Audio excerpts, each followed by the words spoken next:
Bueno, tengan ustedes unos muy buenos días. Nosotros en esta ocasión venimos a hacer una breve exposición, una reseña de dos temas como son los transistores y su aplicación en amplificadores, así que también hablaremos de amplificadores de baja señal y amplificadores de potencia.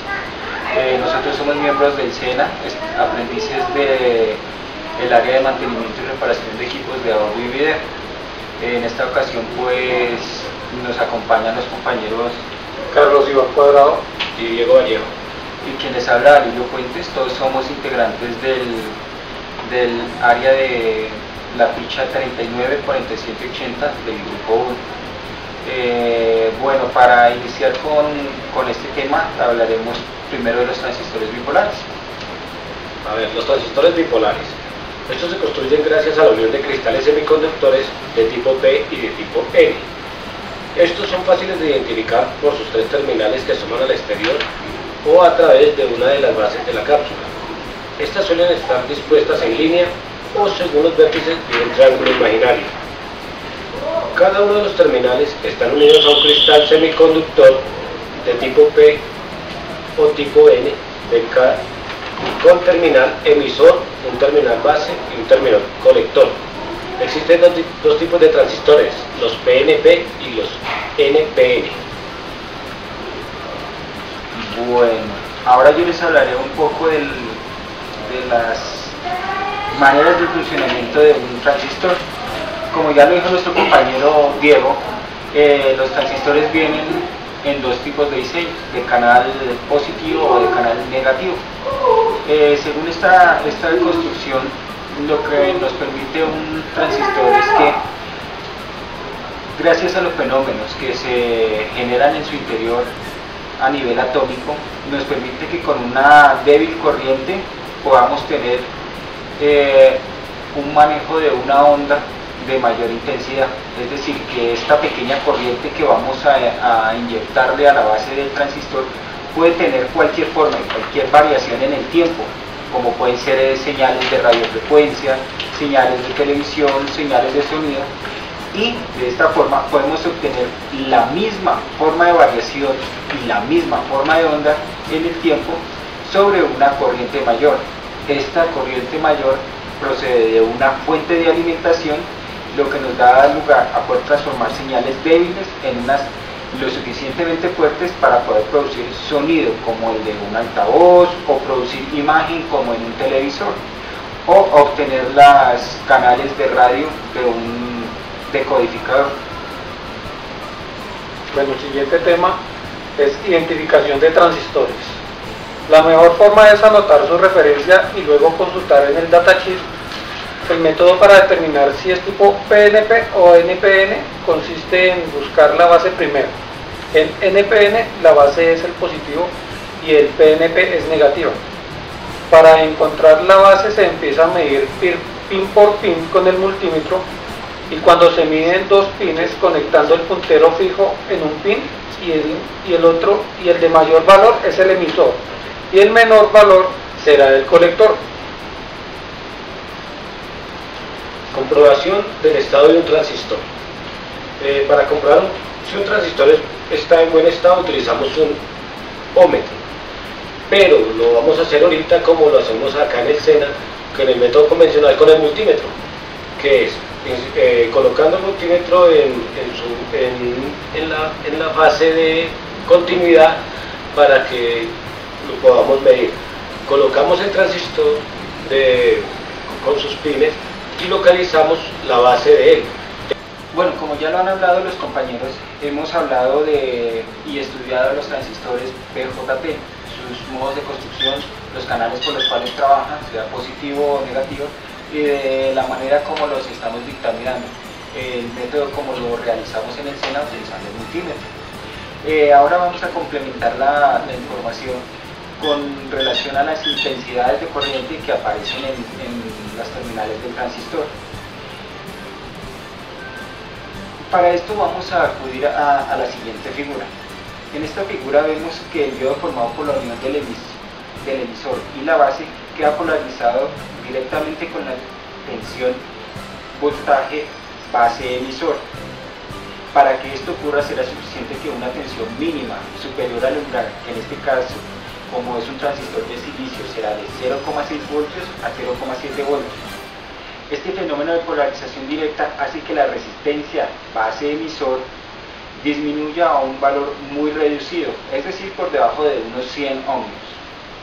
Por otro lado, el diodo formado por la unión de la base y del colector aparece polarizado inversamente por la tensión voltaje colector base, que es de un valor mucho más alto que el voltaje base emisor. De aquí se deduce que la resistencia entre el colector y la base sea de un valor realmente muy elevado, del orden de unos 10 kiloohmios. Por ello, la corriente de base será muy débil, por lo general en un transistor cuando está operando.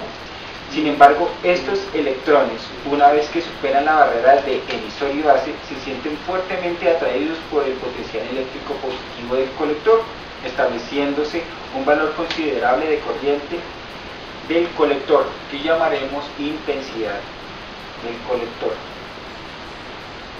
Bueno, lo normal es que el 99% de la corriente del emisor se dirija directamente al colector y que el 1% restante lo haga la base. De esta manera se puede obtener la siguiente ecuación, que nos dice que la intensidad es igual a la intensidad de colector más la intensidad de base. La intensidad de emisor es igual a la intensidad de colector más la intensidad de la base. A pesar de que la corriente de la base es muy débil, esta es muy valiosa, ya que gracias a ella se puede gobernar la gran corriente que atraviesa el colector emisor. Tengamos en cuenta también que al desaparecer esta tensión de base, desaparecerá cualquier tensión entre el colector y emisor. Ganancia de corriente o parámetro beta de un transistor. La circunstancia de que una pequeña corriente de base controle las corrientes de emisor y colector mucho más elevadas indica la capacidad que posee un transistor para conseguir una gran ganancia de corriente. Así, la ganancia de corriente de un transistor es la relación que existe entre la variación o incremento de la corriente de colector y la variación de corriente base. En la siguiente ecuación se muestra la fórmula para hallar esto. La ganancia de corriente de los transistores comerciales varía bastante de unos a otros. Así, nos podemos encontrar transistores de potencia que poseen un beta de tan solo 20. Por otro lado, los transistores de pequeña señal pueden llegar a tener un beta de 400. Por todo ello, se puede considerar que los valores normales de este parámetro se encuentran entre 50 y 300. En las hojas de especificaciones técnicas o datasheets que facilitan los fabricantes del transistor, en vez de utilizar beta para identificar la ganancia de corriente, se suele utilizar HFE. Así, por ejemplo, el transistor con referencia BC108 se lee en sus hojas de características una HFE entre 150 y 290, lo que nos indica que la ganancia de corriente de este transistor puede encontrarse entre estos valores. La ganancia de corriente varía notablemente con la corriente de colector. Además, la temperatura ambiente influye positivamente en un aumento de dicha corriente. Hay que pensar que al aumentar la temperatura de la unión del diodo colector, aumenta el número de portadores minoritarios y por tanto se produce un aumento de la corriente del colector. Características de los transistores bipolares. En las curvas características del transistor relacionan entre sí todas las magnitudes de tensión e intensidad de corriente que se dan en él, como son la tensión colector-emisor, la tensión base-emisor, la tensión colector-base, la corriente base, la corriente de colector y la corriente de emisor.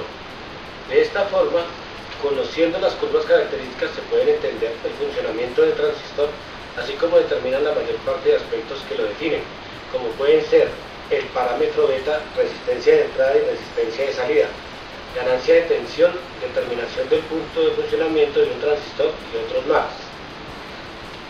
La mayoría de los circuitos con transistores utiliza el emisor como un terminal común entre la entrada y la salida en vez de la base.